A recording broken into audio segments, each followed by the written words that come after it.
नमस्कार दोस्तों, मैं हूँ ऋचा सिन्हा, एक बिहारन, और मेरे चैनल पे आप सभी का स्वागत है। तो दोस्तों, कैसे हैं आप सब? ये बताने के लिए जल्दी से मेरे कमेंट बॉक्स में जय माता दी लिख दीजिए। माता रानी आप सभी की सारी मनोकामनाएं पूर्ण करें। दोस्तों, आज हम बात करने वाले हैं परिवर्तनी एकादशी से संबंधित। साल में पड़ने वाले 24 एकादशियों में परिवर्तनी एकादशी का विशेष महत्व माना जाता है और ये एकादशी की जाती है भाद्रपद माह के शुक्ल पक्ष की एकादशी तिथि को, जो कि इस साल अर्थात 2020 में की जाएगी 19 अगस्त शनिवार के दिन। तो आज हम बात करेंगे कि परिवर्तनी एकादशी की तिथि कब से कब तक रहेगी, पारण का शुभ मुहूर्त क्या होगा, परिवर्तनी एकादशी का महात्म्य क्या है, पूजा की विधि क्या है, साथ ही इस व्रत में आपको किन नियमों का पालन करना अनिवार्य होता है, और अगर किन्हीं कारणों से आप एकादशी का व्रत नहीं कर पाते हैं तो भी भगवान विष्णु और माता लक्ष्मी की कृपा प्राप्ति के लिए, घर में सुख समृद्धि की वृद्धि के लिए आप परिवर्तनी एकादशी के दिन कौन से छोटे छोटे उपाय अपना सकते हैं। तो चलिए शुरू करते हैं। इससे पहले अगर आपने अभी तक मेरे चैनल को सब्सक्राइब नहीं किया है तो इस प्रकार के तमाम ज्ञानवर्धक जानकारियों के लिए आप मेरे चैनल को सब्सक्राइब कर लीजिए। वीडियो अच्छा लगता है तो लाइक ज़रूर कर दीजिएगा और परिवारजनों के साथ, दोस्तों के साथ शेयर कीजिएगा ताकि वो भी इसका लाभ उठा सकें। दोस्तों, परिवर्तनी एकादशी व्रत में भगवान विष्णु के वामन अवतार की पूजा की जाती है।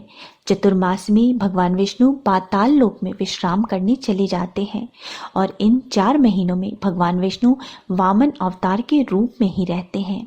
इसी कारण इस एकादशी में भगवान विष्णु के वामन अवतार की पूजा की जाती है। साथ ही परिवर्तनी एकादशी को लेकर यह भी मान्यता है कि भाद्रपद माह के शुक्ल पक्ष की एकादशी तिथि को भगवान विष्णु विश्राम के दौरान करवट बदलते हैं। इसी कारण इस एकादशी का नाम परिवर्तनी एकादशी पड़ा। साथ ही इस एकादशी को पद्मा एकादशी भी कहते हैं। दोस्तों, पौराणिक कथाओं में परिवर्तनी एकादशी व्रत और पूजा का अत्यधिक महात्म्य बताया गया है। इस व्रत को करने से वाजपेयी यज्ञ के समान फल की प्राप्ति होती है। साथ ही परिवर्तनी एकादशी का व्रत रखने वाला व्यक्ति सभी पापों से मुक्त हो जाता है। महाभारत की कथा में एकादशी व्रत का वर्णन करते हुए स्वयं भगवान श्री कृष्ण ने युधिष्ठिर और अर्जुन को एकादशी के महात्म्य के बारे में बताया है। साथ ही एकादशी तिथि को जो भी भक्त भगवान विष्णु के साथ माता लक्ष्मी का भी विधि विधान से पूजन करते हैं, उनके घर में सदा सुख समृद्धि की वृद्धि होती है और स्थायी रूप से माता लक्ष्मी का वास होता है। दोस्तों, अगर आप एकादशी का व्रत करने की सोच रहे हैं तो आपको नियमों का पालन एक दिन पहले से ही करना होता है। दशमी तिथि से को ही सर धो के नहा लें, शुद्ध हो जाएं, अपने आचरण को पवित्र रखें, सात्विक भोजन करें, मांसाहार, तामसिक भोजन, लहसुन प्याज का त्याग करें। साथ ही दशमी तिथि से ही सभी को चावल का त्याग करना चाहिए, चावल नहीं खाना चाहिए। किसी भी प्रकार के नशे की पदार्थ का इस दिन सेवन ना करें। साथ ही ब्रह्मचर्य का पालन करें, अपने आचरण को सात्विक रखें, सत्य वचन बोलें, क्रोध ना करें, ईर्ष्या ना करें, झूठ ना बोलें। सारे दिन भगवान विष्णु और माता लक्ष्मी का ध्यान करते रहें, ओम नमो भगवते वासुदेवाय मंत्र का जप करते रहें। दशमी तिथि को शाम को ही सूर्यास्त के पहले भोजन कर लें, सूर्यास्त के बाद भोजन ना करें। रात में सोने से पहले अच्छी तरीके से दातुन या ब्रश कर ले। सोते वक्त भगवान विष्णु का ध्यान करते हुए और एकादशी व्रत और अगले दिन एकादशी व्रत करने का संकल्प मन में करते हुए सोएं। अब जिस दिन एकादशी का व्रत है उस दिन सुबह सवेरे जल्दी उठें, स्नान आदि से निवृत्त होकर साफ स्वच्छ वस्त्र धारण करें। दोस्तों, इस दिन नहाने के जल में थोड़ी सी गंगा जल और काले तिल मिला के स्नान करें। मान्यता है कि इस प्रकार से स्नान करने से शरीर के साथ आत्मा की भी शुद्धि होती है। इस दिन स्नान के पश्चात भगवान सूर्य नारायण को जल अवश्य अर्पित करें। साथ ही इस दिन माता तुलसी की भी विधिवत पूजा अर्चना करें, तुलसी में जल अर्पित करें, तुलसी की परिक्रमा करें, तुलसी को धूप दीप दिखाएं और प्रसाद अर्पित करें। साथ ही तुलसी में जल अर्पित करते वक्त एक मंत्र बता देती हूँ, इस मंत्र को जपते रहें। इस मंत्र को जपने से आपके घर में सुख समृद्धि की वृद्धि होती है, किसी भी प्रकार के रोग दुख का नाश होता है। यह मंत्र है, महाप्रसाद जननी सर्व सौभाग्य वर्धिनी आदि व्याधि हरा नित्यम तुलसी त्वम नमोस्तुते। और भगवान सूर्य नारायण को जल देने की विधि आपको मेरे चैनल पे मिल जाएगी। लिंक मैं फर्स्ट कमेंट में दे दूंगी, आप चाहें तो देख सकते हैं। इसके पश्चात दोस्तों आपको भगवान विष्णु और माता लक्ष्मी की भी इस दिन विधिवत पूजा अर्चना करनी चाहिए। एक चौकी पर पीला कपड़ा बिछाएं, उस पर भगवान विष्णु और माता लक्ष्मी की मूर्ति या प्रतिमा स्थापित करें। उसके बाद भगवान से अपने घर में पधारने की विनती करें, प्रार्थना करें और उसके बाद भगवान विष्णु माता लक्ष्मी की मूर्ति हो या फोटो हो उनको पंचामृत से स्नान कराएं, फिर शुद्ध जल से स्नान कराएं, फिर टीका, चंदन, हल्दी, कुमकुम अर्पित करें, साथ ही पुष्प और पुष्प माला अर्पित करें। भगवान को भोग अर्पित करें, फल अर्पित करें, पान सुपारी अर्पित करें और उसके बाद धूप दीप दिखाएं। परंतु दोस्तों भगवान विष्णु की पूजा में कुछ छोटी छोटी बातों का ध्यान अवश्य रखें। जैसे कि पहला, पंचामृत अवश्य तैयार कर लें। गाय के कच्चे दूध में दही, शुद्ध घी, शहद और शक्कर मिला के पंचामृत तैयार हो जाती है। इसी से भगवान विष्णु और माता लक्ष्मी को स्नान कराएं। भगवान विष्णु की पूजा में तुलसी पत्र का उपयोग जरूर करें। एकादशी के दिन तुलसी नहीं तोड़ी जाती, तो तुलसी एक दिन पहले ही तोड़ के रख लें। भगवान विष्णु की पूजा तुलसी पत्र के बिना अधूरी रहती है। साथ ही कोशिश करें कि भगवान विष्णु की पूजा में जितनी भी सामग्रियों का उपयोग करें वो पीले रंग के हों। जैसे कि पीले रंग के वस्त्र, पीले पुष्प, पीले प्रसाद, फल रूप में केला, तो ज्यादा से ज्यादा पीले रंग की वस्तुओं का उपयोग करें। इस प्रकार से पूजा करने के पश्चात आपको भगवान विष्णु के मंत्रों का जप अवश्य करना चाहिए। भगवान विष्णु के मंत्र ओम नमो भगवते वासुदेवाय का ही जप कम से कम 108 बार तुलसी की माला से कर ले। साथ ही अगर आप विष्णु सहस्त्र नाम का पाठ करते हैं या पुरुष सूक्त का पाठ करें, गीता का पाठ करें तो ये सर्वोत्तम होता है।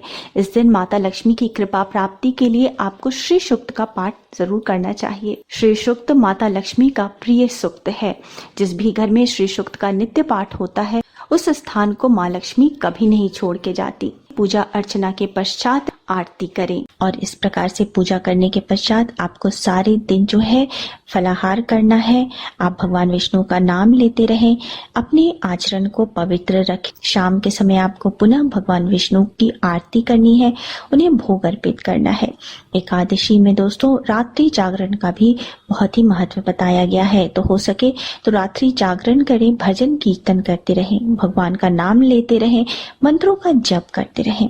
और द्वादशी तिथि को भी सुबह सवेरे जल्दी उठ के स्नान आदि से निवृत्त होकर के भगवान विष्णु की विधिवत पूजा करें। दोस्तों इस प्रकार से पूजा करने के पश्चात आपको अब एकादशी व्रत का पारण करना है। पारण करने के लिए पहले ब्राह्मण को दक्षिणा दें, दान दें, ब्राह्मण को भोजन कराएं और उसके बाद आप स्वयं भी भोजन करें। दोस्तों एकादशी की तिथि हमारे हिंदू धर्म में भगवान विष्णु और माता लक्ष्मी की कृपा प्राप्त करने के लिए अत्यंत महत्वपूर्ण तिथि मानी जाती है। तो अगर आप एकादशी का व्रत नहीं कर रहे हैं तो भी इस दिन छोटे छोटे उपायों को आप जरूर अपनाएं। दोस्तों एकादशी के दिन 3 जगहों पर जल अर्पित करना नहीं भूलना चाहिए। प्रथम भगवान सूर्य नारायण को, दूसरा माता तुलसी को और तीसरा पीपल में।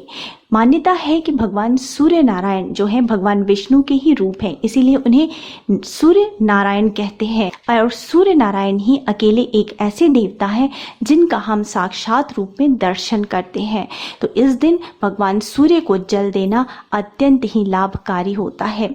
इस दिन माता तुलसी की विधिवत पूजा करना, शाम के समय तुलसी में दीपक प्रज्वलित करना, सुबह में तुलसी में जल अर्पित करना बहुत ही शुभ माना जाता है। दोस्तों माता तुलसी माँ लक्ष्मी की साक्षात स्वरूप मानी जाती हैं। इस दिन जो भी व्यक्ति माँ तुलसी की विधिवत पूजा अर्चना करते हैं, शाम के समय तुलसी में दीपक प्रज्वलित करते हैं, उस घर की माता लक्ष्मी हर संकट से रक्षा करती है, वहां सदा सुख समृद्धि की वृद्धि होती है।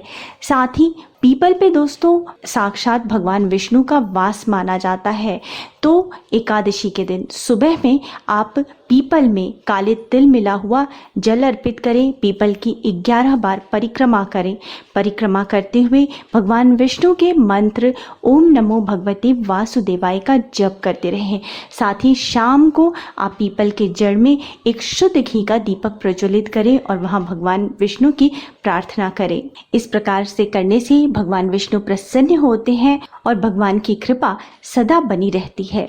दोस्तों, इन 3 जगहों पर एकादशी के दिन जल अवश्य अर्पित करें। दोस्तों, एकादशी के दिन 1 लोटे जल से किया गया यह सरल सा उपाय अत्यंत फलदायी सिद्ध होता है। ये बहुत ही सरल है परंतु अत्यंत अचूक बताया गया है। दोस्तों, अब जान लेते हैं परिवर्तनी एकादशी की तिथि और पारण के शुभ मुहूर्त के विषय में। जैसा कि मैंने बताया कि परिवर्तनी एकादशी का व्रत किया जाता है भाद्रपद माह की शुक्ल पक्ष की एकादशी तिथि को, जो कि इस साल अर्थात 2020 में किया जाएगा 29 अगस्त शनिवार के दिन।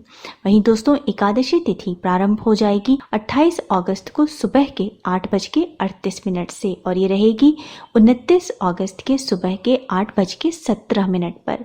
और एकादशी का व्रत 29 अगस्त को ही किया जाएगा क्योंकि उसी दिन उदय व्यापनी एकादशी तिथि होगी और द्वादशी युक्त एकादशी तिथि 29 अगस्त को ही होगा, तो उसी दिन एकादशी का व्रत किया जाएगा।